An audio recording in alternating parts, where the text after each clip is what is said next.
Community, Property, and Texas Family Law with Attorney Dannielle Simms. That is our topic for today. Welcome to the Lawyers and Mediators International Show and Podcast, where we discuss law and conflict resolution topics to educate both professionals and everyday people. Catch regular episodes on YouTube and anywhere you get your podcasts. Just remember, nothing in these episodes constitutes legal advice, so be sure to talk to a lawyer as cases are fact-dependent.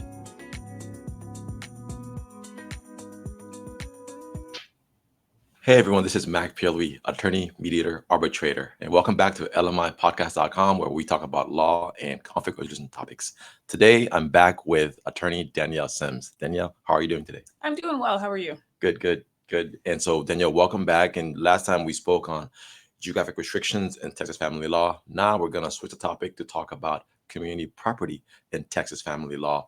And I know that this is a passion for you because of the fact that you work with all kinds of divorce issues involving separate property, community property, stuff involving 50-50 division of assets. But we're going to go through all these terms today. But before we do, Danielle, take about a few seconds and just tell us a little bit more about yourself and where you are and what you do. Okay. My name is Dannielle Simms. I am a native Houstonian. However, my parents are from the Caribbean, specifically Jamaica and Dominica. And no, Dominica is not the Dominican Republic. It's its own little island. I would be remiss if I didn't tell you all that. A little bit about myself. I have been practicing law since about 2013, specifically family law since about 2015, 2016. I do a lot of work involving divorces, custody. In addition to that, I do a lot of work involving the Texas Department of Family and Protective Services, more specific, let me call it this, CPS, for those of us who don't really understand the acronyms. It's CPS, and that's what most people are used to. So I do a lot of defense work for parents. I do a lot of representation of children. I do a lot of representation of foster parents. And as part of that, there is the whole aspect of family law, which I enjoy, and that's what I do. And that's what I have found myself in. Yes. And so, Danielle, I know you are academic of sorts because you've actually studied the weeds of these things, right? So let's start off with overall, what is community property in Texas divorces? That word is very theoretical to some people. And can you just break it down for us? And where does it come from, community property? So when you're looking at Chapter 3 of the Texas Family Code, I will give you the definition of community property. Community property, as defined by Section 3.002 of the Texas Family Code, community property consists of the property, other than separate property, acquired by either spouse during the marriage.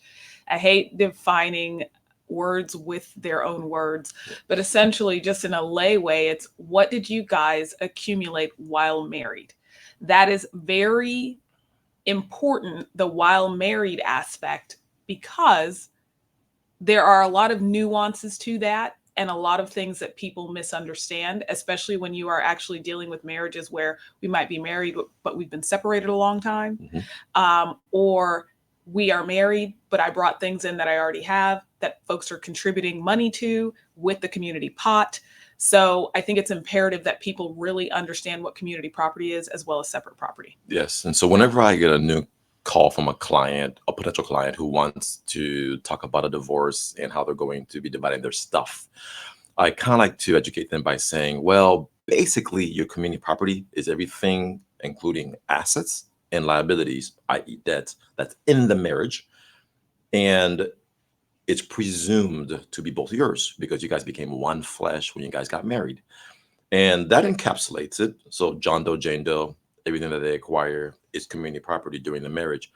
But then we have a bunch of exceptions. So if it's not community property, then what else might it be? Separate property. Okay, what is that?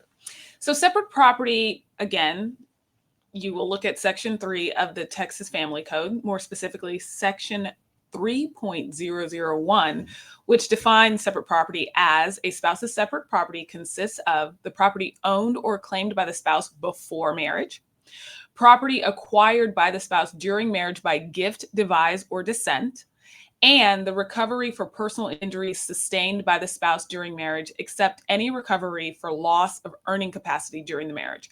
Guys, one of the things that a lot of people don't seem to realize is When you come in with an asset that was there before that date of marriage, that can be considered, that can be or is considered separate property. When you are looking at things that have been inherited or given to you by a parent or given to you by someone else, that can be or is considered separate property. One of the major things, because my dad does a lot of PI in my office as well, Yep. and PI is personal injury. And what you'll see is people get settlements for personal injury. Guys, a lot of times that's separate property because that injury was specific to that individual Yep. in the marriage. And a lot of times you'll see people going, well, so-and-so got awarded $50,000 in that accident he was in. Well, yes, but that is likely separate property because that injury was specific to that individual. Yeah, and so now we've defined community versus separate property. Now let's move on to some of the more nuanced things. Okay, so we hear sometimes, well, I want a 50-50 division. Okay, you hear that phrase a lot, and there's an assumption or presumption out there by people who think, well, if you're going in the marriage, you build wealth together, you create an estate together. When the divorce is going to happen, then the estate should be divided 50-50, exactly down the middle. Is that true? No. Okay, so what does the law actually say? The law is talking about when a court is making a decision or a determination on how to divide your assets or your community property, the court is looking for a just and right division. Just and right does not always mean 50-50. Sometimes it does mean 50-50. Sometimes it means, hey, you guys are going to walk out on equal footing or as best to equal footing as we possibly can. Sometimes it means, let me look at the facts of this case, not even just the characterization of your property, but what led to the divorce? What were the behaviors over the course of the marriage? What did you come into the marriage with? What did you contribute from that marriage to your separate property? What did your separate property contribute to that marriage? And how do we make you walking away with whatever assets or whatever division we need to make? How do we make that just and right? Just and right does not always equal 50-50, and people need to understand that. Just and right, just because you define it as, well, what I walked in with, I want to leave with, that doesn't make it just and right either. Yeah. So these are some things that we hear a lot. We might hear somebody say, well, you know what, that's mine during the marriage. I paid for that. Okay. Right. Oh, or I hear this a lot. We don't have anything together. Right.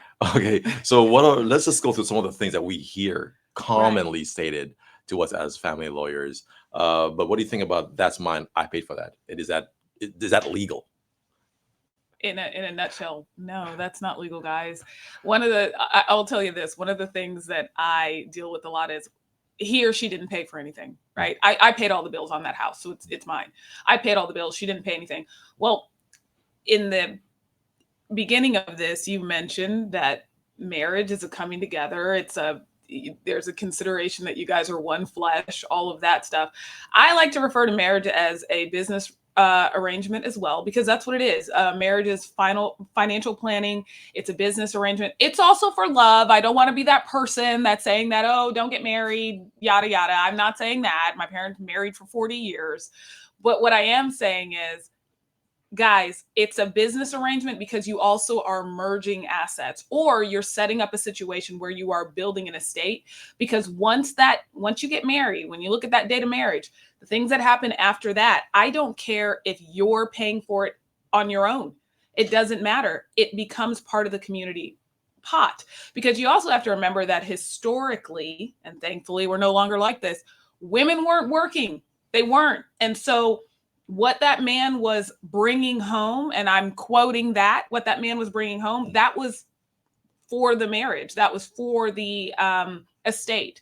And so, again, just because you are paying for a specific item, and you see that a lot with homes. You see it a lot with houses where someone will say, well, I paid all the bills on that. That's great. What you did was you invested in that community estate. And so everything you paid for, no, we paid for it because it's my estate just as much of it is as it is yours. Yes. So something else you might hear a lot is we have nothing together. Is that possible in a marriage? Just maybe if you've been married for a number of months and then you missed out on doing an annulment, that might be the case. But is it possible? Is that something that's realistic, that there's nothing in common? No, not at all. Not if you've been buying stuff after that marriage date. not if you've been earning stuff after that marriage date, not if you've been paying bills after that marriage date. What you see a lot with that is, particularly for me, and I don't know about for you, so let me know. What I'll see a lot of is will the individual will be married, and they will have split up after a year. Yeah. And then, but they'll stay married. They won't do the divorce. And so 10 years down the line, they'll come to me and they'll go, hey, I want to get divorced because I've met this new person and I want to get married again. And then they'll tell me, well, I don't have anything with my spouse, the spouse that they haven't seen in 9 years. Well, actually, that house that you bought in year 3 after you left that person after year 1, that's still something you acquired during the marriage, right? And so therefore, it's a community property asset. Now, a lot of times you'll see where the other spouse will work with the other person to not have to divide that. But you can also see spaces where it's the exact opposite and it's still community property, whether we've been together or not. Yeah. So this one is actually, they can become very damaging to a lot of people where they stay married. They don't live together. They have nothing in common together. They might have moved on with somebody else, have children with somebody else, right? But legally, they're still married to their spouse. And so technically, under the law, just by the definitions that we've given you today, it's still half yours and half theirs, and your stuff still belongs to both of you guys, right, as one. And imagine if one of the spouses won the lottery. Right. Would it still be, we have nothing together anymore? No, of course not. Absolutely not. Most people would still want, oh, I want that half. I want my half of the lottery winnings, right, just because at that point, then it seems beneficial. So that's why we're going to be consistent. Okay, the law is pretty clear about this. Right. In other words, clean things up. Don't right. live in limbo like this. Go to a family lawyer, look at what your options are, and clean things up. Also, guys, when you and that person are split and there is no reconciliation, there are very few times we're staying married to that person. When I say very few, almost none. We're staying married to that person is beneficial for you if you are moving on with your life and acquiring property. And like we said from the beginning, it's about a just and right division. So I don't want the thought process to be that if you were to present it to a judge, it's an automatic, you are SOL per se. It's still just and right. But you are starting from a presumption and you're going to have to overcome it. Okay. Let's talk about debt. Okay, so you might hear somebody say, Dannielle, that we have community debt. Mm-hmm. Is that a thing? Because you hear that phrase a lot by lawyers, even in our circles, just like you hear 50-50. We speak about it a lot, but we got to be more nuanced. So what is community debt, or what do people mean when they say that? So if you're asking me what is community debt, it's not a thing. What people mean when they talk about that, they're talking about the debts that are acquired during the marriage, which sounds realistic, right? And I get why people do it. But ultimately, at the end of the day, the thing about community debt per se is that when you get that Capital One credit card and you start putting expenses for the marriage on that Capital One credit card, if that Capital One credit card is under the name of Dannielle Simms, Capital One is not going to go after my ex-spouse. Capital One is not necessarily going to go after my spouse. That debt is mine because at the end of the day, I made the contract with that creditor. And while if you expect a court to award Joe Blow the credit card debt for Capital One of Dannielle Simms and Joe Blow doesn't pay it, it's Dannielle Simms whose credit gets hit. Now, granted, in orders, we generally have what's called indemnification language, meaning if a debt is not paid by you and it impacts me, I can sue you to get made whole again. But in the meantime, my credit is getting hit. I have to then come back to you, have to then sue you, have to start litigation all over again. And so when people say community debt, I cringe because it's not necessarily that. Now, with that being said, when we're doing our inventories, which is kind of the spreadsheet, guys, of what all of your assets are, what the debts are, do we look at the debts and go, okay, what is Dannielle Simms walking away from because it's in her name? And if it's $3,000 worth of debt, we are going to give Dannielle Simms a credit in terms of how do we make her whole in other asset division. So she's just not walking away with a mountain of debt that she can't escape. And Joe Blow is walking away sitting pretty. We do recognize that, hey, look, at the end of the day, when I'm acquiring that debt during the marriage, 9 times out of 10, it's going to benefit my spouse or the marital estate or the kids of the marriage, things of that nature. So I need everyone to understand that the whole concept of community debt, stop saying that. What I need you to look at is, look, what does the estate look like, which is going to include my debt, and that's kind of how we balance those things. Yeah, so this one can get buried here real fast, right? Mhm. Where people will, some spouse will get into debt. The other spouse is upset by it, divorce ensues, and they don't think it's fair Mhm. that that debt in any way, shape, or form touches them somehow. Mhm. And let's say you're doing a divorce, with a divorce, when you do all the assets and minus all the liabilities, you come up with a negative number. So you have a negative marital estate. Sometimes we're doing that. We're literally just dividing liabilities because there's not a lot of stuff, Right. that's left over. And so, what do you say to somebody like that who feels like they're suffering from the financial decisions of their spouse who encumbered the marital estate with so much debt that that marital debt that or the community debt that we were referencing a second ago that doesn't really exist is more of a statement we say, but what do we say to someone like that who thinks that they're the one who's going to be suffering because of the decisions somebody else made to put so much debt into the marriage? So when you're looking at that, I do think you have to look at the facts behind it and how did we get to this debt point? Because I have individuals who'll come to me and say, my spouse got into all of this debt. And then I have to look and go, but did you benefit from those debts and in what way? Because again, bringing us back to the beginning of this topic, it's about just and right. Yeah. So for example, if I'm referring to that Capital One credit card, which this is not an ad for, but referring to that, It's always Capital One, by the way. right. I've noticed that. Yes. But referring to that, if I'm taking that Capital One credit card and I'm shopping and that's all I'm doing, and I am getting my Birkin bag, my this, my that, and it is clear that it's me that is only benefiting from this, or I'm spending like crazy, right? Or you'll see gambling debts. If I'm doing that, we go back to what is just and right. And then if I can show to a court, hey, look, Joe Blow acquired all of these gambling debts and he was a chronic gambler, or she spent too much money and it was not, and the money spending was just entirely frivolous. My client should not suffer because of her inability to spend well or his gambling debts. That's when we get into the nuances of what is just and right. But keep in mind, though, I see a lot of times where I have clients who they spend above their means, and it's both of them, right? And so I have to tell that person, well, ma'am or sir, you were in that just as much as the other person was, and that's why your estate is essentially debt.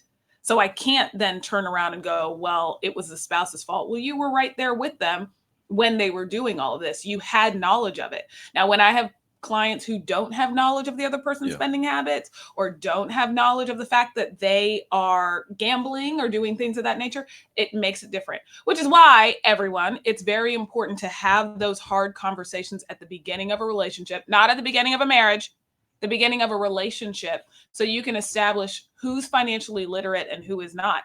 I mean, I'll flat out tell you, I love handbags. I love shoes. I love things like that. But guess what? I'm very transparent with that.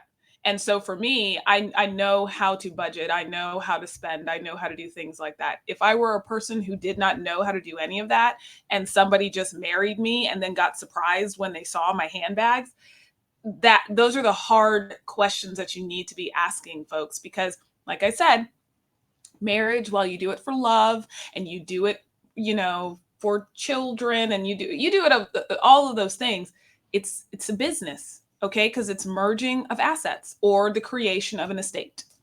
Yes, awesome. So we went out of time. However, I'm hoping we can come back and also do more conversations on the other things that are connected to all this topic of community property and community debt, which is not a word. So there's keeping a home, refinancing a home, splitting up cars, there's reimbursement claims, there's waste claims. There are all these things. The inventory you touched on earlier, that inventory and appraisement becomes a really big deal in a divorce setting, especially in front of a judge. So there's all these things that are connected to property division. It's a really big deal. That's why there's all these sections of the Texas Family Code that discuss it. But we're gonna leave it here for now. So hopefully this video was informative and gave the basics of what community property is in Texas family law. Dannielle Simms, thank you so much. And guys, if you want to learn more about Dannielle, of course, her website's right there, simmslawgroup.com.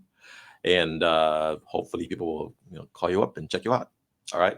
Thanks for having me back. All right, guys. Until next time, take care, everybody. Bye, guys. Bye-bye.